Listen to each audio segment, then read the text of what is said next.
नमस्कार, times of Swaraj में आप सबों का स्वागत है। मैं हूं संतोष सिंह और आज हम टाइम्स ऑफ स्वराज में बात कर रहे हैं कि पूरे लालू परिवार की मुश्किलें बढ़ गई है और चंद दिनों के अंदर लालू परिवार के अधिकांश सदस्य सलाखों के अंदर अगर दिखें तो कोई बड़ी बात नहीं होगी, क्योंकि अमित कात्याल की गिरफ्तारी के बाद पूछताछ के दौरान उन्होंने जो साक्ष्य सीबीआई और ईडी को दिया है, वो साक्ष्य कहीं न कहीं लालू या परिवार के लिए मुश्किलें बढ़ा सकती हैं।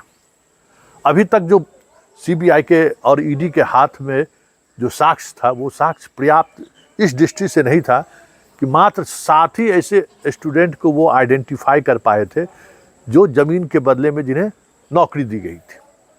अगस्त महीने में उन लोगों से पूछताछ भी हुई थी, उनको गवाह भी बनाया गया।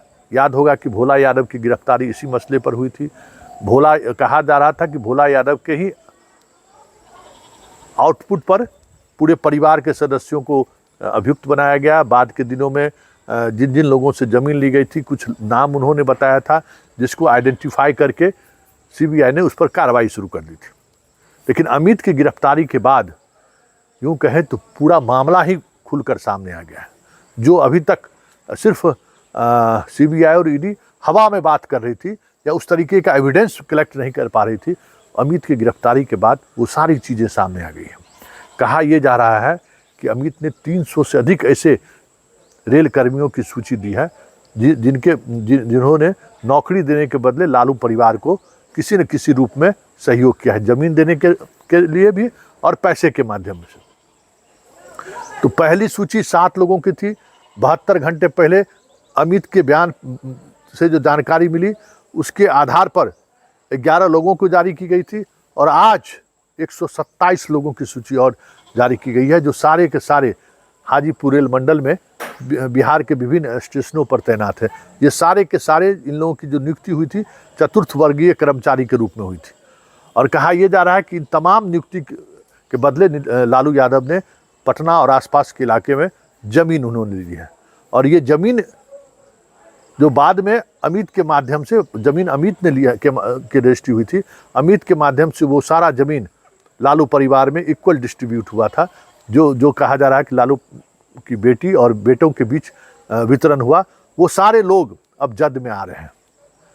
लेकिन बड़ा सवाल ये है कि इन सब के पीछे अगर कॉन्स्पिरेसी की बात हो तो लालू परिवार के तमाम ऐसे सदस्य जिनको अभियुक्त बनाया गया है और जिन पर कार्रवाई की रणनीति तैयार की जा रही है, वो सारे के सारे उस वक्त नाबालिग थे।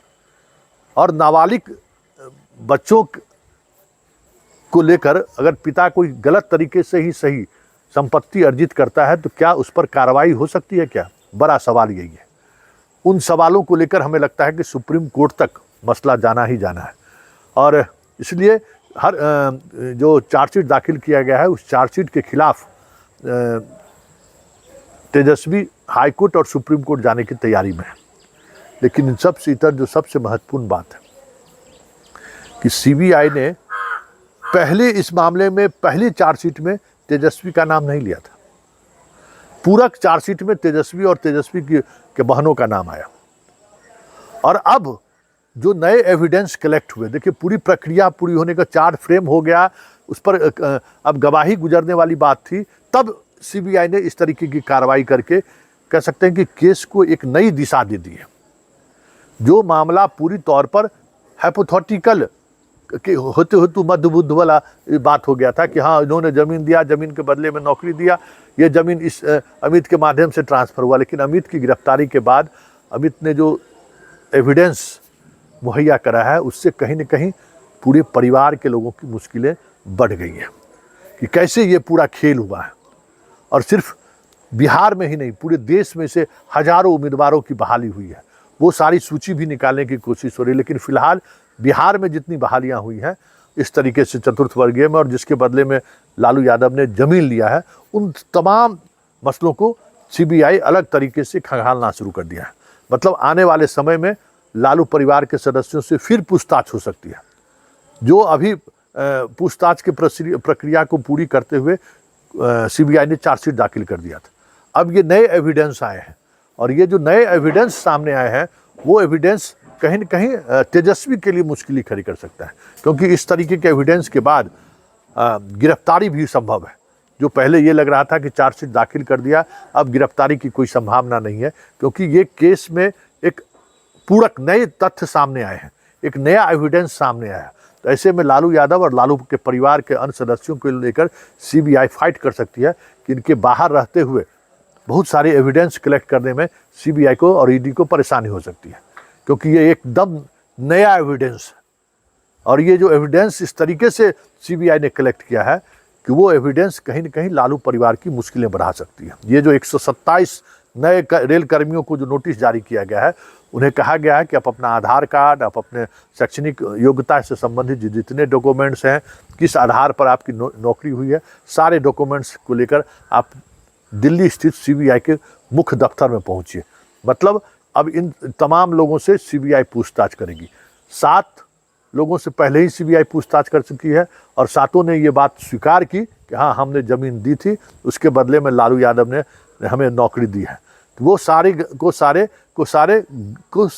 सारे सरकारी गवाह बनाने की बात चल रही है। और अब जो 127 नए लोग आए हैं, 11 लोग पहले थे, तो ये सारे लोगों के सामने आने के बाद हमें लगता है कि आने वाले समय में किसी भी दिन लालू और लालू परिवार से फिर से पूछताछ हो सकती है, और उस पूछताछ के दौरान गिरफ्तारी हो जाए तो कोई बड़ी बात नहीं होगी। मतलब 2024 से पहले जिस तरीके का माहौल और जिस तरीके से की घेराबंदी मोदी चाह रहे हैं, बिहार ठीक उसी दिशा की तरफ बढ़ रहा है।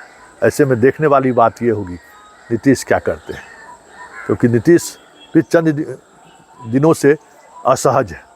और ऐसे में लालू परिवार अगर जेल जाता है तो क्या ये माना जाए कि आने वाले समय में आरजेडी और जदयू दोनों का कमान नीतीश के हाथों में रहेगा, क्योंकि स्थिति कमोबेश उसी दिशा की तरफ बढ़ रहा है।